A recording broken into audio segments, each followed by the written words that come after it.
Puji nama Tuhan, shalom. Shalom. Sekali lagi lambaikan tangannya, shalom. Shalom. Selalu ada sukacita dalam rumah Tuhan, amin. Yang siapa muji katakan, wuh. Kami mengundang Bapak Ibu Saudara untuk bangkit berdiri.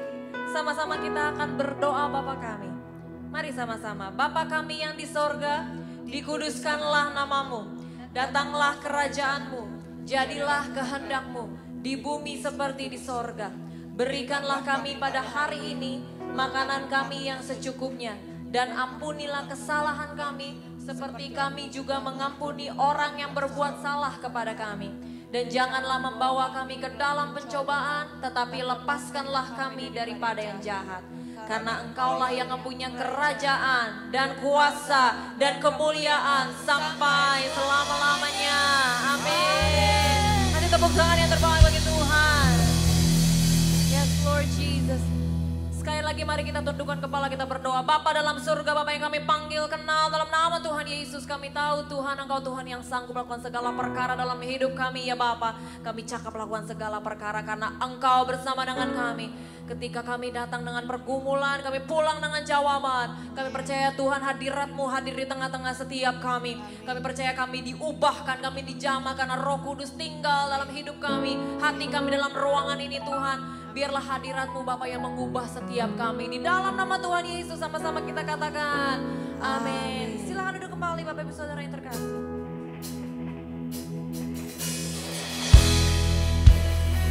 Karena anugerah-Mu kami hidup ya Bapa. Terima kasih Tuhan, terima kasih Bapa.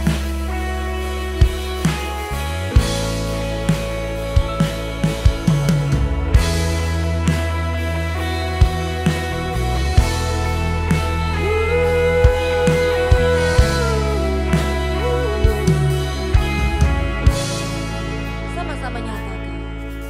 Semua karena anugerah-Mu hari ini ada. Bukan karena kuatku, namun karena Roh-Mu. Ku bawa hatiku, penyembahanku, ku semakin berkurang, Yesus semakin bertambah.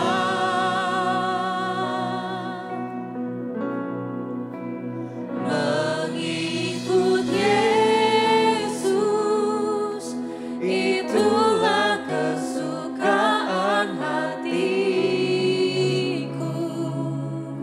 Ku lepas semua hakku untuk mengenal kehendak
berikan kekuatan, berikan penghiburan. Kau layak Tuhan, selamanya Kau yang layak. You deserve all the glory, Lord. Kami datang bawa ucapan syukur kami Tuhan, karena kami tahu di ruangan ini hanya ada satu kuasa, namanya Tuhan Yesus Kristus. Biar Roh Kudus yang jamah setiap kami, bekerjalah ya Bapa di tengah-tengah kami. Kami percaya Tuhan, that we believe kami ada di the house of glory, rumah kemuliaan Tuhan. Kami percaya Bapa Kau akan adakan mujizat bagi setiap kami ya Bapa. Terima kasih Tuhan Yesus, bertahtalah di atas segala pujian penyembahan kami. Yang siap memuji Tuhan katakan, amin. Haleluya. Amin. Sekali lagi saya mau sapa shalom. Senyum-senyum yang luar biasa hari ini ya. Di bulan Desember harus sukacita, amin. Kasih tos kanan kirinya bilang, kamu keren hari ini. Keren dong anak-anak Tuhan, amin. Mari kita nyanyi bagi Tuhan kita. Sama-sama kita sorakan haleluya.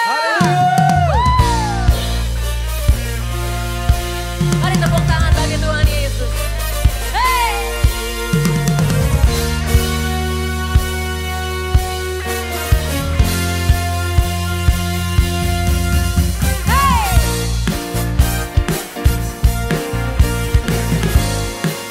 Sama-sama kita sembah Raja Mulia yang bangkit dan naik dan akan datang kembali jemput kita semua.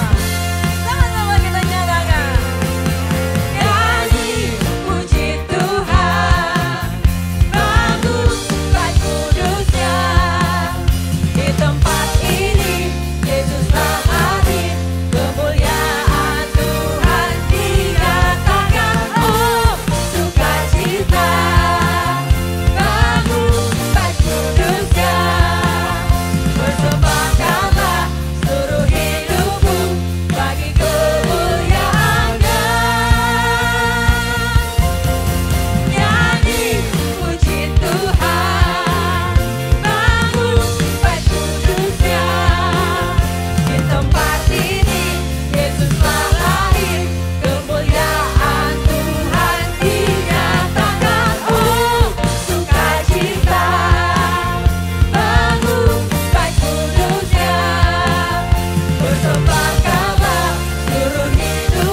duduk kembali Bapak Ibu Saudara yang terkasih.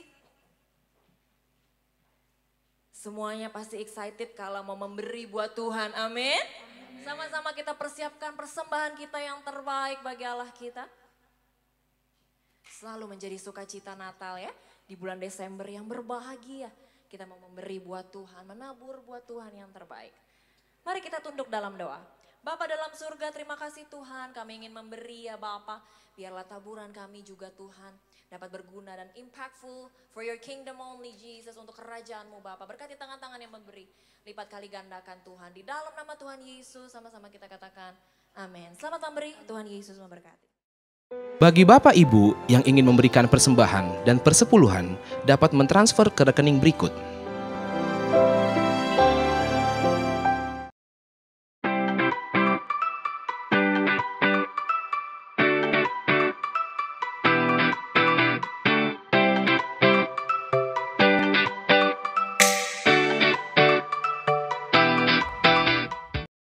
Shalom semuanya. Kami mau menginformasikan mengenai KUL.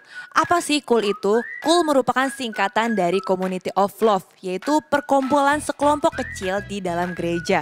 Di mana di dalam KUL kita bisa saling mendoakan, sharing firman Tuhan, dan menguatkan satu dengan yang lain.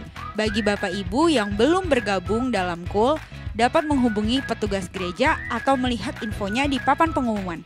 Mari kita bersama-sama bertumbuh dan berbuah di dalam Kristus. Tuhan Yesus memberkati. Rumah doa diadakan pada hari Selasa pada pukul 10 pagi, bertempat di GBI Grand Permata Niaga. Ibadah tengah minggu dapat disaksikan pada hari Rabu pukul 6 sore di channel YouTube dan Instagram GBI Grand Permata Niaga. Doa Fajar dapat disaksikan pada hari Sabtu pukul 6 pagi di channel YouTube dan Instagram GBI Grand Permata Niaga. Ibadah Natal gabungan 3 gereja diadakan pada hari Senin 25 Desember 2023 pada pukul setengah 10 pagi dan pukul 11 siang di GBI Grand Permata Niaga. Doa tutup tahun diadakan pada hari Minggu 31 Desember 2023 pada pukul 5 sore di GBI Grand Permata Niaga. Ibadah anak diadakan setiap hari Minggu pada pukul 7 pagi di channel YouTube GBI Grand Permata Niaga Kids. Dan ibadah anak onsite diadakan setiap hari Minggu pada pukul setengah 10 pagi. Kami pandang kemuliaan-Mu ya Tuhan. Sebab Engkaulah Yesus Kristus Tuhan Allah kami. Hadirat-Mu di tengah-tengah kami ya Bapa. Bekerjalah dan beracaralah Tuhan.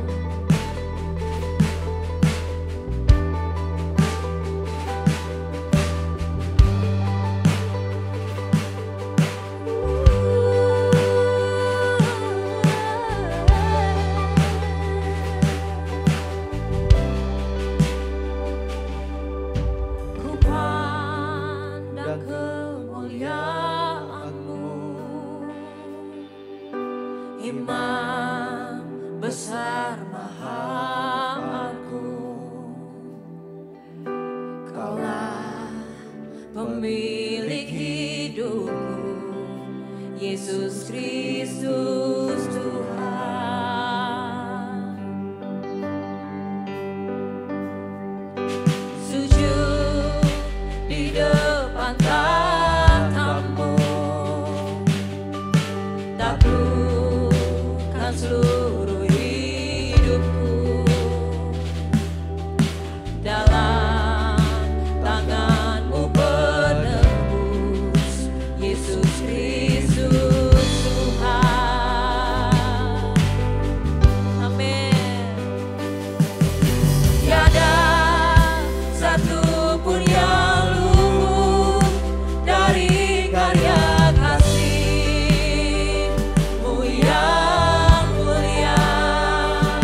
Bapa kami mengucap syukur untuk kebaikan-Mu Tuhan, anugerah dan kasih karunia-Mu Tuhan atas setiap kehidupan kami.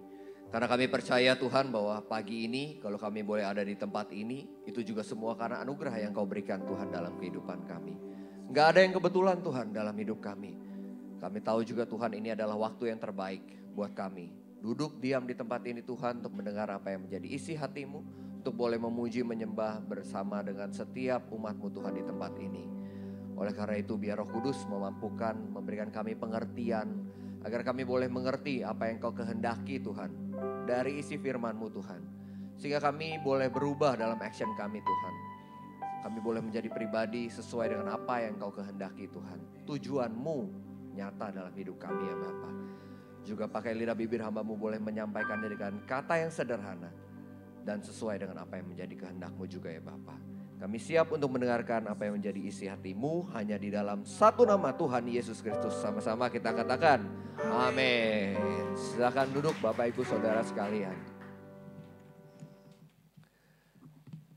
Baik, terima kasih sekali lagi. Saya berterima kasih untuk kesempatan yang diberikan. Boleh melayani Bapak Ibu semua di tempat ini. Dan mungkin buat Bapak Ibu yang belum mengenal, nama saya Rabi Agusta. Saya beribadah di sebuah gereja di Jakarta juga. Saya melayani juga di sana sejak menikah. Sekitar 12 tahun yang lalu saya menikah. Kami bersepakat untuk bersama-sama melayani di tempat itu. Saya dan istri juga sama-sama di marketplace. Jadi keseharian kami mirip dengan Bapak Ibu. Kami juga melakukan aktivitas kami bertemu dengan serigala-serigala di dunia ini. Jadi bukan semuanya hidup dalam the holiness, wah kehidupannya cuma di gereja doang, enggak. Bahkan mungkin beberapa dari kita pahami bahwa dalam gereja juga ternyata ada yang galak-galak ya Bapak Ibu ya. Nah, saya selalu rindu bahwa dalam setiap saat saya melayani atau berbicara, Bapak Ibu Saudara bisa mengalami apa yang menjadi firman Tuhan. Karena kita menghabiskan waktu 1-2 jam untuk ke dalam gereja, dan kemudian duduk di sana mendengarkan apa yang menjadi firman Tuhan. Tapi saya ingin supaya pengetahuan dan iman itu boleh bertumbuh bersama. Saudara mungkin boleh tahu tentang Alkitab, mengerti tentang ayat-ayat.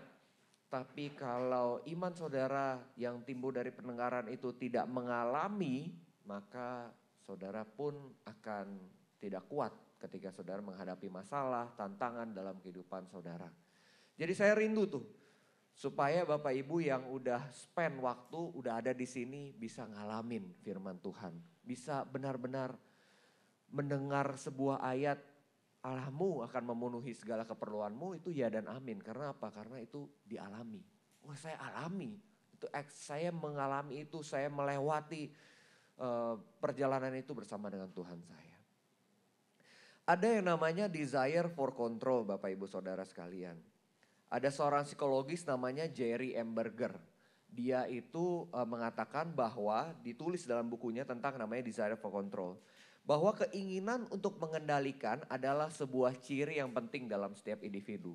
Artinya dalam setiap kita manusia itu kita selalu punya keinginan untuk mengendalikan.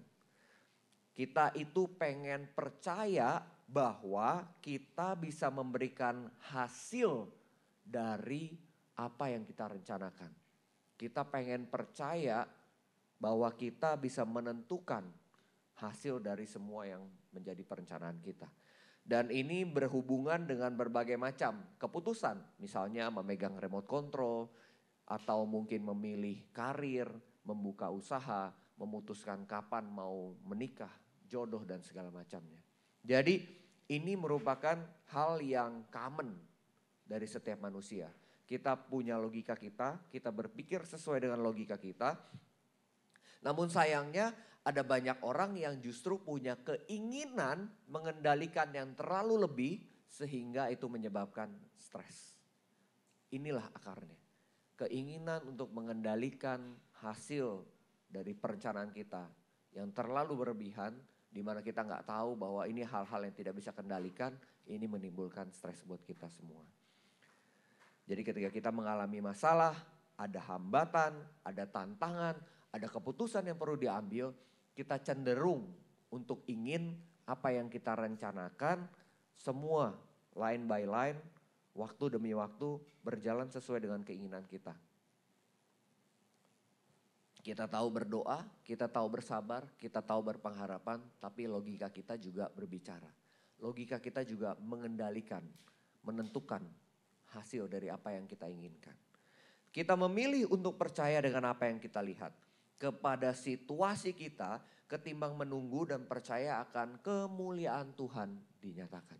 Jadi saya nggak tahu apa yang Bapak Ibu sedang alami, apa yang hari ini, pagi ini sedang Bapak Ibu pikirkan, doakan. Tapi seringkali kita sebagai manusia bawa logika kita untuk mencapai apa yang menjadi hasil atau output dari doa-doa kita itu. Nah pagi ini saya ingin Bapak Ibu untuk boleh belajar bersama dengan saya, kita diingatkan tentang kisah di Alkitab yang namanya Lazarus. Kenapa hal ini sangat-sangat menarik perhatian saya? Karena kalau Bapak Ibu membaca ayat Alkitab ya, berusahalah supaya Bapak Ibu berada dalam situasi tersebut. Berada dalam lingkungan atau menjadi salah satu personal mungkin yang ada di tengah itu. Sehingga Bapak Ibu bisa mengerti keadaannya itu kayak gimana ya. Situasinya seperti apa. Apa yang kira-kira dipikirkan oleh orang-orang yang mendengarnya. Apa maksud Tuhan di balik itu. Nah, kita akan membaca dari Yohanes 11 ayat 1 sampai 44. Kita akan baca berloncatan dan saya akan membuka beberapa kebenaran apa yang perlu kita pegang berkaitan dengan desire for control tadi. Dan judul sharing saya adalah tersungkur di depan kakinya. Saudara siap untuk mengalami firman Tuhan? Coba colek kanan kirinya bilang kamu udah siap belum gitu. Jangan cuma dengar aja gitu. Sekali lagi yuk kita berikan tepuk tangan kemuliaan buat Tuhan kita. Oke, saya akan membacakan buat Bapak Ibu Saudara sekalian mulai dari Yohanes 11 ayat 1 sampai 6. Ada seorang yang sedang sakit namanya Lazarus. Ia tinggal di Betania, kampung Maria dan adiknya Marta. Maria ialah perempuan yang pernah meminyaki kaki Tuhan dengan minyak mur dan menyekanya dengan rambutnya. Dan Lazarus yang sakit itu adalah saudaranya. Kedua perempuan itu mengirim kabar kepada Yesus, Tuhan, Dia yang engkau kasihi sakit. Ketika Yesus mendengar kabar itu, ia berkata, penyakit itu tidak akan membawa kematian, tetapi akan menyatakan kemuliaan Allah. Sebab oleh penyakit itu anak Allah akan dimuliakan. Yesus memang mengasihi Marta dan kakaknya dan Lazarus. Namun setelah didengarnya bahwa Lazarus sakit, ia sengaja tinggal 2 hari lagi di tempat di mana ia berada. Nah kalau kita perhatikan tadi ayat ketiga, di mana Maria dan Marta mengirimkan pesan, Tuhan, Dia yang engkau kasihi sakit. Di ayat ini kita tidak membaca bagaimana Maria dan Marta meminta agar Tuhan datang. Atau Tuhan tolong berikan kesembuhan. Atau Tuhan tolong campur tangan. Atau kirimkan orang. Atau kirimkan pesan kembali. Atau dari jauh tolong doakan. Enggak. Tapi dengan sangat sederhana dikatakan hanya Tuhan, Dia yang engkau kasihi sakit. Namun kalau Bapak Ibu baca ayat keempat, 5 dan 6, Tuhan Yesus tuh sudah punya rencana di balik itu. Di balik pesan yang sederhana, di balik kata-kata yang sederhana, kata-kata yang enggak puitis, enggak tinggi, enggak kayaknya aduh ribet harus pakai bahasa A dan B, sederhana aja. Tuhan, Dia yang engkau kasihi sakit. Dan tapi Tuhan udah tahu bahwa apa yang dialaminya untuk menyatakan kemuliaan Allah. Seringkali kita dalam berdoa, seringkali kita ketika menemui masalah, kita sulit untuk mengungkapkannya. Saya pernah mengalami masalah yang sangat berat. Menurut saya saat itu tiba-tiba apa yang dalam perencanaan saya, dalam kehidupan saya tiba-tiba diinterupsi oleh Tuhan. Tiba-tiba di stop. Pernah ngalamin itu Bapak Ibu Saudara? Saudara lagi bekerja dengan baik, saudara lagi merencanakan A dan B, saudara lagi tahu apa yang saudara mau lakukan, tiba-tiba Tuhan menginterupsi. Stop. Hari itu tiba-tiba saya dibilang bahwa, kamu gak usah kerja lagi, stop, selesai, stop. Wah, tiba-tiba buyar tuh semua. Tiba-tiba kayak dunia itu stop juga bersama dengan saya. Dan setiap doa yang dibawa itu tuh udah gak bisa mengungkapkan lagi, ceritain lagi, nanyain lagi masalahnya kenapa Tuhan bawa saya ini dan itu, gak bisa. Udah benar-benar cuma bisa menangis dan kemudian meminta Tuhan untuk tolong. Nah, kita sering ngalamin itu. Dan ayat ini mengatakan Tuhan, Dia yang engkau kasihi sakit. Namun Tuhan tahu apa yang menjadi kebutuhan Maria dan Marta. Dalam Yohanes 2 ayat 25b mengatakan sebab ia tahu apa yang ada di dalam hati manusia. What's in our heart. Apa yang ada di dalam hati kita. Tuhan tahu. Jadi ketika kita berdoa dengan kata-kata yang sederhana, ini sebuah kebenaran yang pertama buat Bapak Ibu Saudara sekalian. Bahwa Tuhan tahu apa yang ada di dalam hati kita. Masalah boleh datang, mungkin kalimat-kalimat susah untuk kita ucapkan. Tapi dengan kata-kata yang sederhana. Namun ini powerful, Tuhan bisa mengubah, Tuhan bisa melakukan sesuatu, Tuhan bisa bekerja. Ini yang pertama buat Bapak Ibu Saudara sekalian boleh pelajari, boleh ambil. Bahwa yang pertama Tuhan tahu apa yang ada dalam hati kita. Selanjutnya kalau kita temukan dalam ayat selanjutnya, Yesus itu mengajak muridnya kembali ke Yudea. Jadi kan mereka lagi jauh, kira-kira 2 mil dan kemudian diberikan pesan, dia berencana untuk kembali. Jadi dia kasih tahu nih ke murid-muridnya, ayo kita kembali. Nah, ada pembicaraan antara murid-muridnya dengan Yesus di ayat 11 sampai 15. Demikianlah perkataannya dan sesudah itu ia berkata kepada mereka, Lazarus, saudara kita telah tertidur. Tetapi aku pergi ke sana untuk membangunkan dia dari tidurnya. Maka kata-kata murid itu kepadanya, Tuhan, jikalau ia tertidur, ia akan sembuh. Manusia, kalau tertidur, ia akan sembuh. Padahal banyak orang juga udah tidur, gak bangun lagi. Tapi buat manusia, kalau tertidur, udahlah dia akan sembuh. Tetapi maksud Yesus ialah tertidur dalam arti mati. Sedangkan sangka mereka, Yesus berkata tentang tertidur dalam arti biasa. Ayat 14, karena itu Yesus berkata dengan terus terang, Lazarus sudah mati. Jadi akhirnya Yesus bilang nih, Lazarus sudah mati. Nah ayat ke-15, ini Bapak Ibu ingat nih. Tetapi syukurlah aku tidak hadir pada waktu itu. Sebab demikian lebih baik bagimu supaya kamu dapat belajar percaya. Marilah kita pergi sekarang kepadanya. Jadi ketika Tuhan Yesus lagi sama murid-muridnya, ini belum di tempat Lazarus nih. Dia udah bilang, syukurlah waktu kematian Lazarus aku tidak di sana. Kenapa? Supaya kamu belajar percaya. Yohanes 11 ayat 15 dalam terjemahan firman Allah yang hidup mengatakan dan demi kalian, demi murid-muridnya. Aku senang bahwa aku tidak ada di sana. Kenapa? Karena hal ini akan memberi kalian kesempatan lain untuk percaya kepadaku. Marilah kita pergi kepadanya.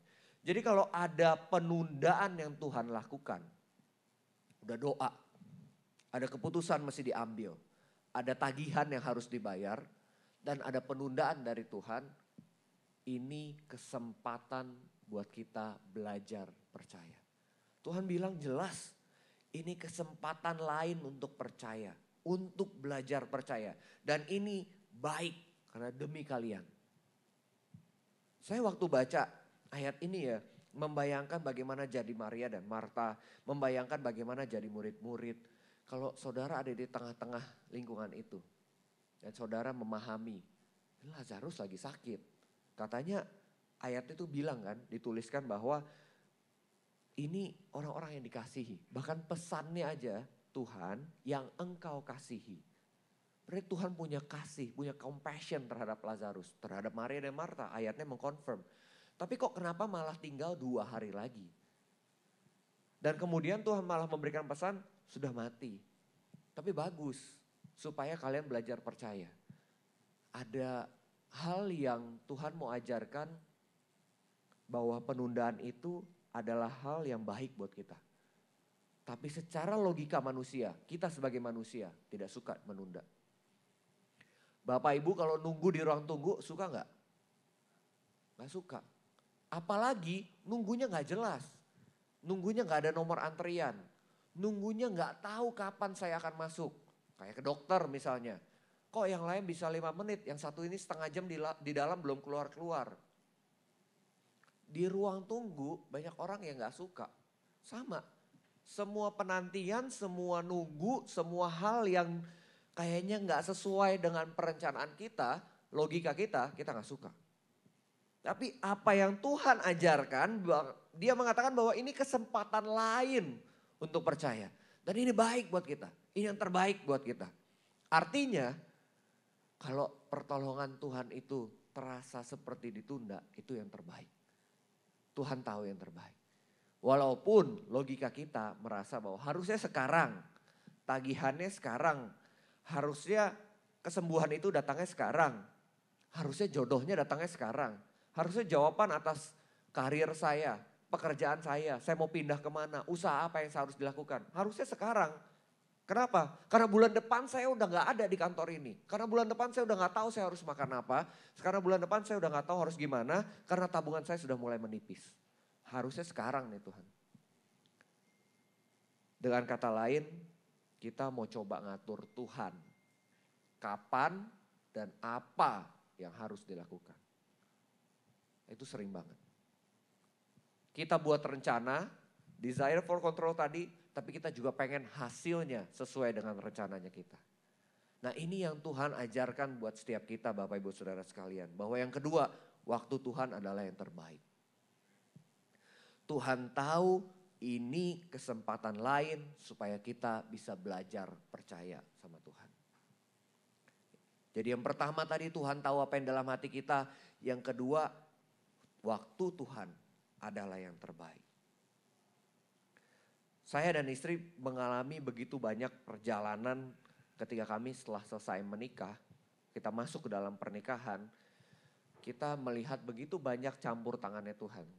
Sehingga kami tuh datang ke dalam satu kondisi, satu kesimpulan di mana ketika ada kebutuhan yang menurut kami seharusnya Tuhan menolong dengan cara A misalnya. Misalnya kita ada kebutuhan, wah kayaknya jual A misalnya. Maka ketika menjual A, maka kebutuhannya akan dipenuhi.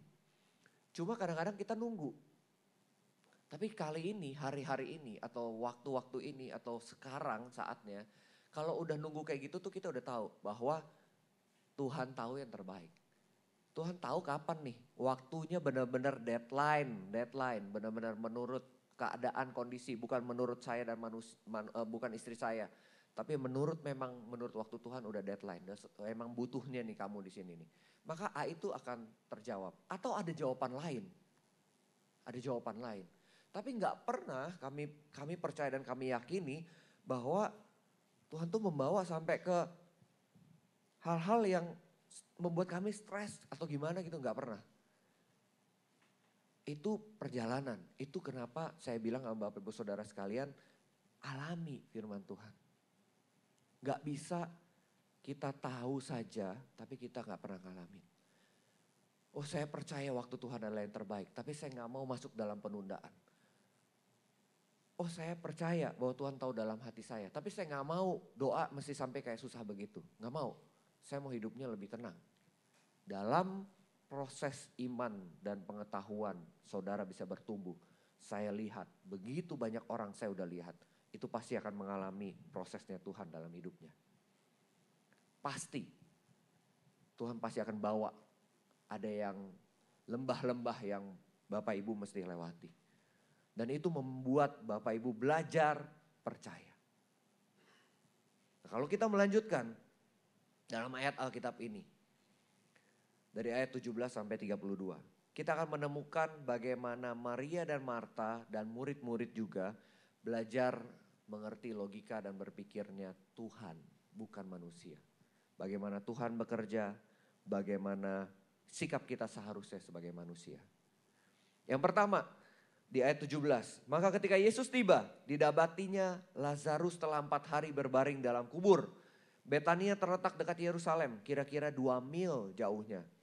Di situ banyak orang Yahudi telah datang kepada Marta dan Maria untuk menghibur mereka berhubung dengan kematian saudaranya. Ketika Marta mendengar bahwa Yesus datang, ia pergi mendapatkannya, tetapi Maria tinggal di rumah. Maka kata Marta kepada Yesus, "Tuhan, sekiranya engkau ada di sini, saudaraku pasti tidak mati. Tetapi sekarang pun aku tahu bahwa Allah akan memberikan kepadamu segala sesuatu yang engkau minta kepadanya." Kata Yesus kepada Marta, "Saudaramu akan bangkit." Ayat ke-24, kata Marta kepadanya, "Aku tahu bahwa ia akan bangkit pada waktu orang-orang bangkit pada akhir zaman." Jawab Yesus, "Akulah kebangkitan dan hidup. Barang siapa percaya kepadaku, ia akan hidup walaupun ia sudah mati. Dan setiap orang yang hidup dan yang percaya kepadaku tidak akan mati selama-lamanya. Percayakah engkau akan hal ini?" Ini logika berpikir manusia. Ini logika berpikir Marta. Tuhan, kalau seandainya Tuhan gak telat nih, sekiranya engkau ada di sini, Lazarus gak mati. Nah sekarang Tuhan udah datang, tapi Lazarus sudah mati. Kita sering berpikir bahwa ya udah telat Tuhan. Saya makanya doanya kenceng banget kemarin. Karena udah lewat. Karena kebutuhannya kemarin. Tapi kenapa Tuhan baru jawabnya sekarang? Tuhan udah datang. Tapi kita masih ngerasa bahwa seharusnya enggak sekarang. Ini udah terlambat ini. Ini yang mau diajarin sama Tuhan ke Marta. Makanya pertanyaannya, apakah engkau percaya akan hal ini? Jawab Marta, "Ya Tuhan, aku percaya bahwa engkaulah Mesias anak Allah. Dia yang akan datang ke dalam dunia." Dan sesudah berkata demikian, ia pergi dan memanggil saudaranya Maria dan berbisik kepadanya, "Guru ada di sana dan ia memanggil engkau." Mendengar itu Maria segera bangkit lalu pergi mendapatkan Yesus. Tetapi waktu itu Yesus belum sampai ke dalam kampung itu. Ia masih berada di tempat Marta menjumpai dia. Ketika orang-orang Yahudi yang bersama-sama dengan Maria di rumah itu untuk menghiburnya, melihat bahwa Maria segera bangkit dan pergi keluar, mereka mengikutinya. Karena mereka menyangka bahwa ia pergi ke kubur untuk meratap di situ. Setibanya Maria di tempat Yesus berada dan melihat dia, tersungkurlah ia di depan kakinya dan berkata kepadanya, "Tuhan, sekiranya engkau ada di sini, saudaraku pasti tidak mati." Kita hentikan ayat pembacaan kita di sini. Apakah saudara sadar bahwa apa yang dikatakan Maria dan Marta ketika menemui Yesus adalah pernyataan kalimat yang sama? Tuhan, sekiranya engkau ada di sini, saudaraku pasti tidak mati. Sama, Maria sama, Marta sama. Semuanya berpikir secara pemikiran manusia. Perencanaan saya, kalau saya kirim pesannya 2 hari yang lalu, harusnya Tuhan udah nyampe. Besoknya langsung, gak usah ditunda 2 hari lagi. Bahkan sekarang Lazarus sudah mati 4 hari lamanya. Perencanaan manusia. 2 mil saudara, 3 kilo. Kalau saudara lari 3 kilo itu, saudara gak pernah lari pun, setengah jam pasti kelar. 30 menit. Saudara adalah pelari yang profesional, cepat, sering banget lari setiap hari, 15 menit juga kelar. Tapi kenapa 2 mil ini terasa lama? Kenapa ditunda? Dan manusia merasa, Tuhan kalau engkau ada di sini, saudaraku pasti tidak mati. Nah ini adalah hal yang kita mau pelajari. Apa yang membedakan kenapa waktu Marta bicara dan waktu Maria bicara, setelah itu ayatnya berbeda. Ayat 32a. Setibanya Maria di tempat Yesus berada dan melihat dia, tersungkurlah ia di depan kakinya dan berkata kepadanya, "Tuhan, sekiranya engkau ada di sini, saudaraku pasti tidak mati." Ketika Yesus melihat Maria menangis dan juga orang-orang Yahudi yang datang bersama-sama dia, maka masih gula hatinya. Ia sangat terharu dan berkata, masih gula ini saya waktu baca aja saya sampai cari terjemahannya. Ini maksudnya apa sih? Gelisah, gundah. Kayak a mixed feelings antara sedih tapi juga pengen membantu. Ini membuat hati Yesus bergerak. dan bekerja. Kalau saudara baca ayat selanjutnya, Tuhan Yesus meminta untuk menemui Lazarus. Yang beda apa? Antara kedua ini. Tersungkur di depan kakinya. Saudara kalau membayangkan orang tersungkur di depan kakinya, itu bukan cuma sekedar berlutut seperti ini. Ini bukan tersungkur, tapi tersungkur di depan kakinya di budaya Yahudi kuno, itu bahkan sampai tangan dan kepalanya di depan kakinya seperti ini. Dan dalam budaya Yahudi kuno, artinya yang pertama, itu penghormatan. Sebagai tanda penghormatan yang mendalam, mengakui otoritas orang yang di depannya. Otoritas Tuhan. Yang kedua, ini sebagai permohonan. Dalam konteks memohon atau meminta belas kasihan, artinya ini udah keputusasaan dan keinginan yang kuat, dorongan yang kuat untuk tolongin saya, untuk terima bantuan. Itu tersungkur. Yang ketiga, ini adalah sebuah pembuktian ketaatan, kepatuhan. Seorang hamba menemui tuannya akan tersungkur. Karena apa? Saya hamba, saya akan taat, saya akan patuh. Apa yang kau kehendaki, saya akan lakukan. Yang terakhir, ini pengakuan sebagai penyembahan, worship. Pengakuan akan Tuhan. Nah, apakah kita merasa bahwa ketika kita mengalami masalah, ya saya tahu Tuhan tahu isi hati saya, ya saya tahu Tuhan punya waktu yang terbaik. Tapi apakah kita datang melepaskan logika kita, melepaskan cara pikir kita dan tersungkur di depan kaki Tuhan? Pertanyaannya buat setiap kita. It's very personal, pribadi. Bukan sekedar firman Tuhan tapi saudara mengalami firman Tuhan. Apakah saudara benar-benar datang tersungkur di depan kakinya? Menghormati otoritas Tuhan, mengakui otoritas Tuhan, mengakui bahwa ya waktu Tuhan memang yang terbaik. Ya udah, saya akui, saya mau taat, saya mau patuh, walaupun saya sungguh-sungguh berkeinginan kuat, meminta pertolongan. Apakah kita sungguh-sungguh menyembah Tuhan sebagai Tuhan yang memang agung dan layak untuk kita sembah? Atau kita datang, iya saya doa kok, saya berpengharapan, saya punya iman. Tapi sementara kita berdoa, logika perencanaan kita nih gak berhenti. Ada nih caranya nih, ada nih solusinya nih. Ada titik di mana kita harus tersungkur dan kemudian menyerahkan semuanya kepada Tuhan, Bapak Ibu Saudara sekalian. Dan hari ini kita belajar bahwa inilah yang membuat Lazarus yang sudah 4 hari meninggal bisa bangkit. Tuhan sekali lagi mengajarkan ya, kalau secara kedokteran hari keempat itu udah dekomposisi aktif. Artinya pembusukan aktif terjadi dengan cepat. Jaringan tubuh mulai cair dan larut seringkali dengan bau yang sangat kuat. Lalu ada gas dan cairan yang mulai keluar dari tubuh. Serangga serta organisme pembusuk lainnya sedang menjalani tugasnya mendekomposisi jaringan yang tersisa. Jadi kalau hari keempat udah dalam organnya sendiri juga sudah bermasalah, sudah berubah Bapak Ibu Saudara sekalian. Ini ada maksud Tuhan, nggak kebetulan. Saya selalu percaya bahwa nggak ada yang kebetulan dari apa yang Tuhan lakukan, apa yang Tuhan putuskan. Yohanes 11 ayat 4 mengatakan, ketika Yesus mendengar kabar itu ia berkata, penyakit itu tidak akan membawa kematian, tetapi akan menyatakan kemuliaan Allah. Sebab oleh penyakit itu anak Allah akan dimuliakan. Dari awal ketika Yesus di ayat 3 mendengarkan pesan Tuhan yang engkau kasihi sakit. Dia udah tahu ini masalah akan menyatakan kemuliaan Tuhan. Dan mereka harus melewati begitu banyak penundaan, begitu banyak sedih, hati yang menangis, begitu banyak proses, melihat berbagai macam hal yang terjadi berlawanan dengan logika kita sebagai seorang manusia, cara berpikir kita, supaya imannya tumbuh karena kesempatan untuk belajar percaya. Nah, siang hari ini saya ingin untuk Bapak Ibu Saudara bisa mengalami firman Tuhan ini.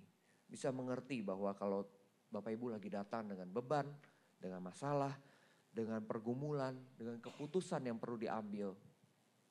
Ayo kita tersungkur di depan kakinya. Ketika saya mengatakan tersungkur di depan kakinya, saudara sudah mengerti apa maksudnya. Mari kita tundukkan kepala kita, saya minta bantuan worship leaders dan pemusik. Sementara rekan-rekan pemusik menyiapkan diri mereka, saya ingin mengajak Bapak Ibu semua saudara untuk boleh menundukkan kepala, mengucap syukur dan berdoa.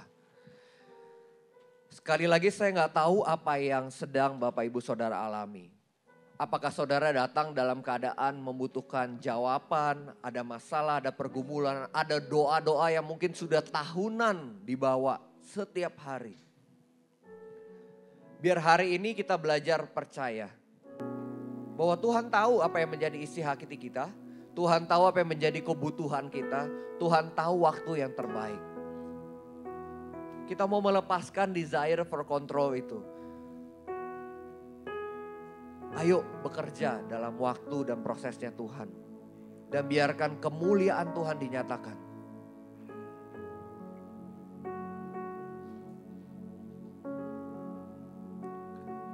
Kita mau sujud di altarnya.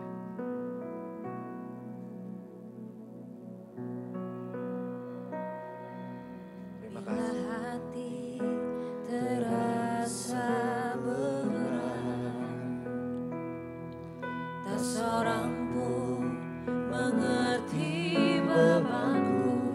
Ku tanya Yesus, apa yang harus ku buat? Dia berfirman, mari datanglah. Dia selalu pedulikan aku. Ku datang Yesus, Dia pikul segala bebanku. Sujud di altarnya, ku bawa hidupku, ku terima anugerahnya. Dia ampuniku dan bebaskanku. Dia ubah hidupku, baharui hatiku. Sesuatu terjadi saat datang di altar. Mari kita mau sujud di altarnya. Haleluya. Sujud di altarnya, ku bawa hidupku, ku terima anugerahnya. Dia ampuniku dan bebaskanku.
Sekali lagi saya nggak tahu apa yang Bapak Ibu Saudara sedang alami.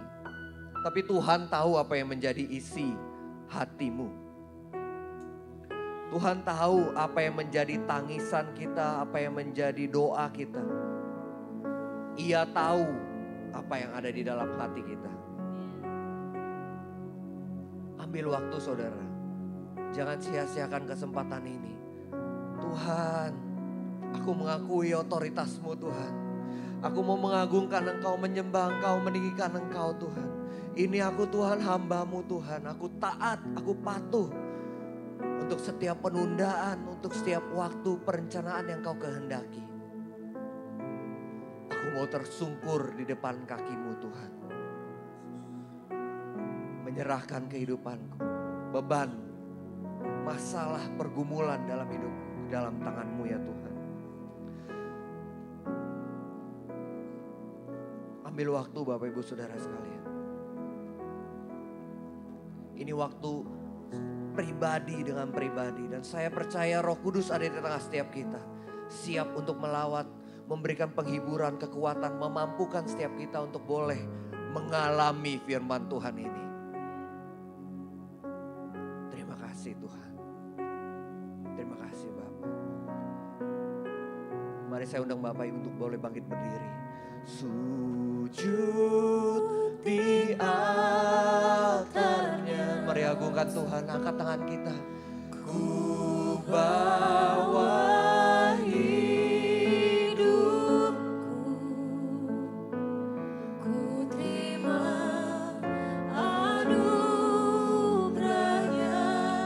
Dia ampuniku dan bebaskanku. Dia ubah hidupku, baharui hatiku. Kami yakin percaya sesuatu terjadi ya Tuhan. Saat kami datang ke dalam altar-Mu ya Tuhan. Di altar-Nya.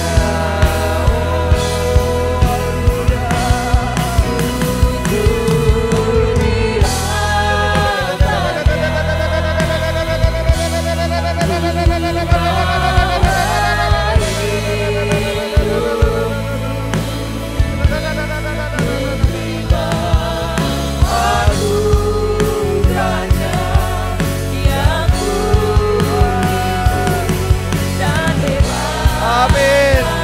Amin. Dia ubah hidupku, baharui hatiku. Sesuatu katakan mujizat terjadi. Di altar-Nya. Katakan mujizat terjadi. Mujizat terjadi. Katakan mujizat terjadi. Katakan pemulihan terjadi. Pemulihan terjadi. Saat datang di altar-Nya. Mari kita berikan kemuliaan buat Tuhan kita. Haleluya. Haleluya. Oh, haleluya. Terima kasih Tuhan. Kami percaya Engkau hadir di tengah kami Tuhan. Engkau yang baharui setiap hati kami Tuhan. Ubah hidup kami Tuhan. Agar firman ini Tuhan sungguh-sungguh kami mengalaminya Tuhan. Iman kami boleh bertumbuh dalam setiap situasi, dalam setiap keadaan. Kalau ada penundaan Tuhan, kami percaya Tuhan itu yang terbaik. Kau memberikan kami kesempatan untuk boleh percaya Tuhan. Terima kasih Bapak, terima kasih Tuhan. Hamba-Mu berdoa buat setiap yang hadir. Biar penyertaan yang daripada-Mu Tuhan boleh turun atas setiap kami ya Bapak.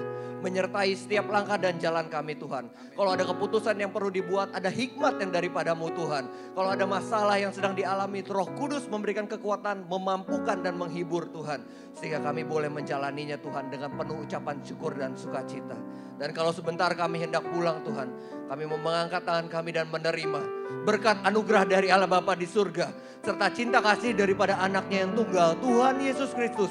Dan persekutuan yang manis dengan Allah Roh Kudus menyertai kehidupan kita mulai dari hari ini sampai kepada Maranatha Tuhan Yesus datang kembali. Setiap kita yang menerima berkat ini, jadilah berkat dimanapun kau berada. Setiap kita yang percaya, sama-sama kita katakan, amin.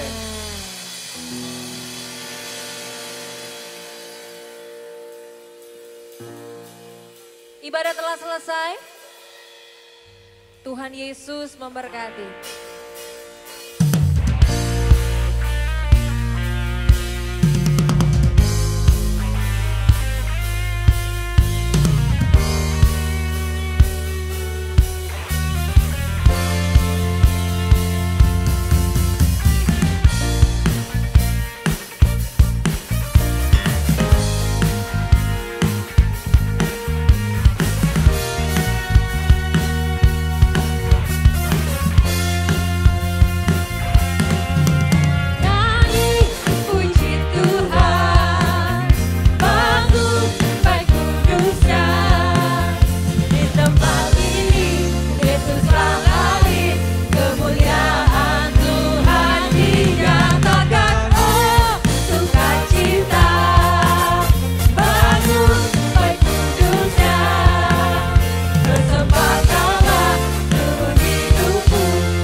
sebagai persembah.